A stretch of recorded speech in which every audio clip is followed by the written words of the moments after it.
Olá, queridos, graça e paz, tudo bem com você? Que saudade já estava de deixar aqui uma palavra, uma reflexão para abençoar a sua vida. E hoje, uma mensagem direta ao seu coração.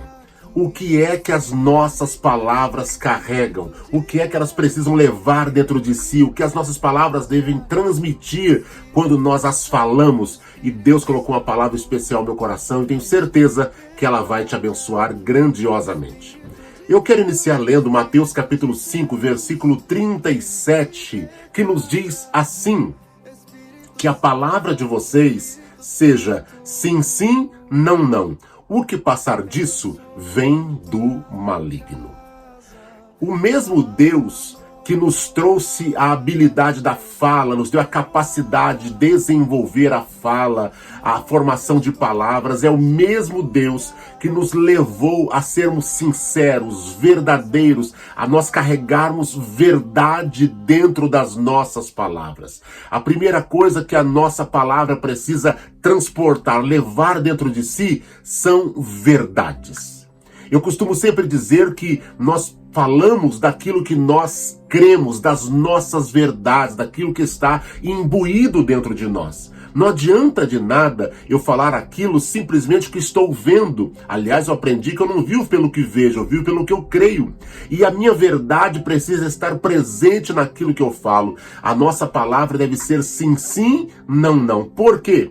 Porque o que passa disso é de procedência maligna. Deixa eu fazer você entender isso. João capítulo 8, versículo 44, diz que o diabo é o pai da mentira e todo ato, toda palavra mentirosa vem dele. Por isso o próprio Jesus disse: não se pareça com o diabo, se pareçam com Jesus. Jesus é verdade. Ele disse: eu sou o caminho, a verdade e a vida. Quando eu entendo que Jesus me chama para a verdade, a minha palavra, para parecer mais com Jesus, precisa ser verdadeira.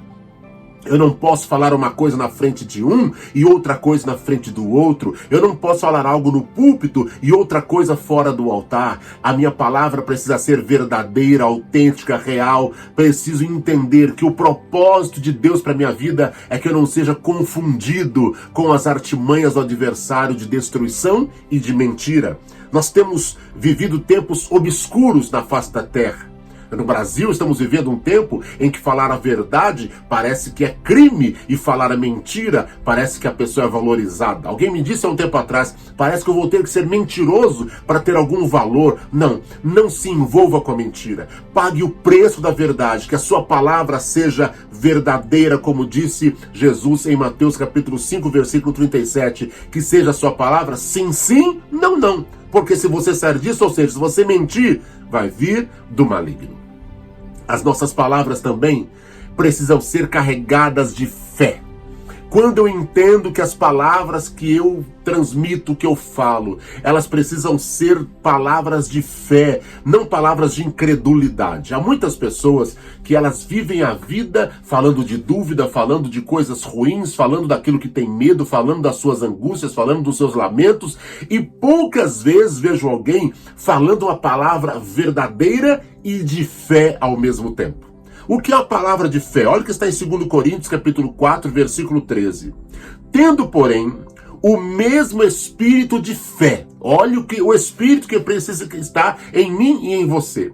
Qual é o espírito que ocupa o meu coração e o seu coração? É o Espírito Santo. E aqui, Paulo, quando ensina aos Coríntios, ele está dizendo: tendo o mesmo espírito de fé, como está escrito. Eu criei, por isso falei. Eu amo esse versículo. Eu e minha esposa falamos muito desse versículo durante a pandemia, profetizando vida, cura, saúde para muitas pessoas.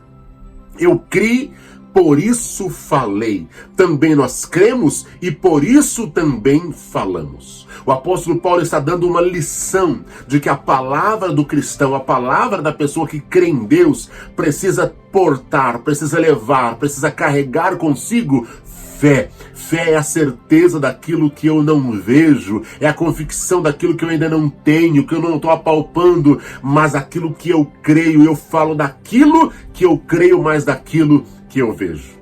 É muito importante nós entendermos que as minhas palavras precisam estar carregadas de verdades, mas também de fé.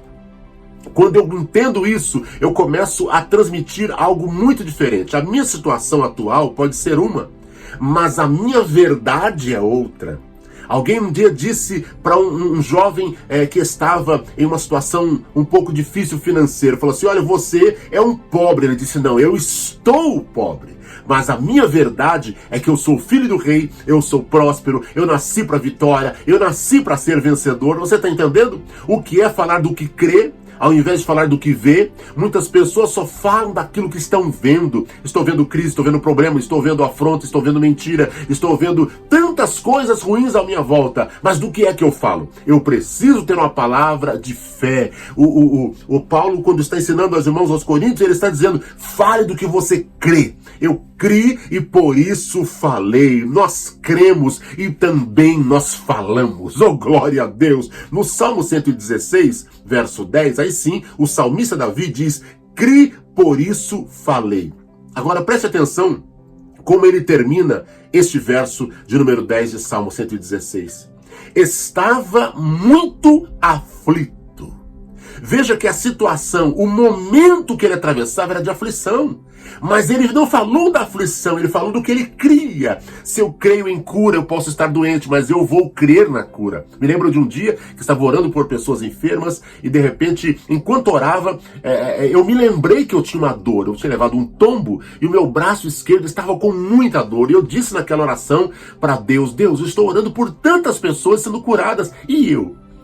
E naquele momento eu precisei entender esta verdade, que eu não falo apenas do que eu vejo, do que eu sinto, mas eu falo daquilo que eu creio. A minha verdade é que precisa dirigir as minhas palavras. Nós não vivemos do que vemos, mas vivemos do que nós cremos. Então as minhas palavras precisam me levar nessa direção. Segundo aos Coríntios capítulo 5, versículo 7, confirma isso. Porque vivemos por fé e não pelo que vemos. Nós não podemos deixar que a nossa realidade, a circunstância, o momento influencie a nossa verdade. A nossa verdade é que nós somos mais do que vencedores em Cristo que nos amou. Nós falamos das nossas verdades, vamos falando das nossas verdades, do que nós cremos, da palavra de Deus, do que Deus quer fazer. Se eu tenho uma promessa, eu falo desta promessa. E então eu vou mudando a realidade à minha volta. Você está entendendo? Vá mudando a realidade à sua volta. E isso faz toda a diferença. Eu quero encerrar esta rápida reflexão, convidando você para viver uma semana incrível, poderosa. Estamos aí próximos do Natal.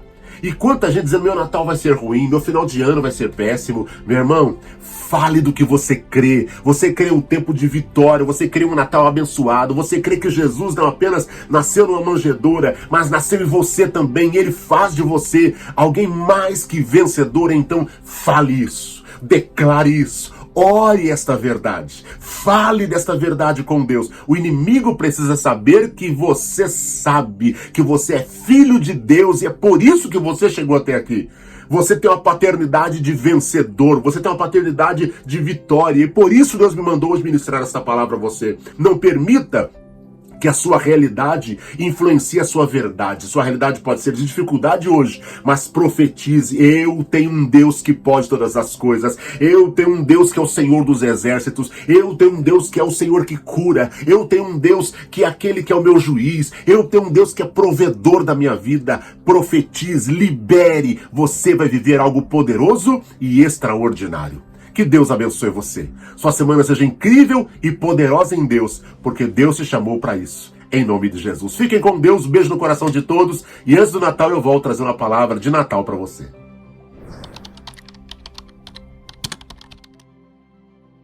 Esta mensagem te abençoou e deseja contribuir?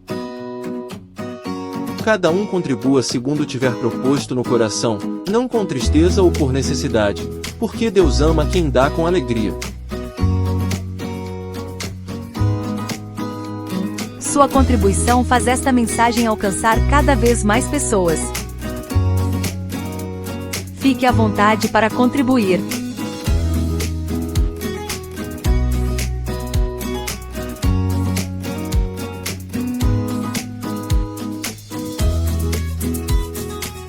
Deus te abençoe.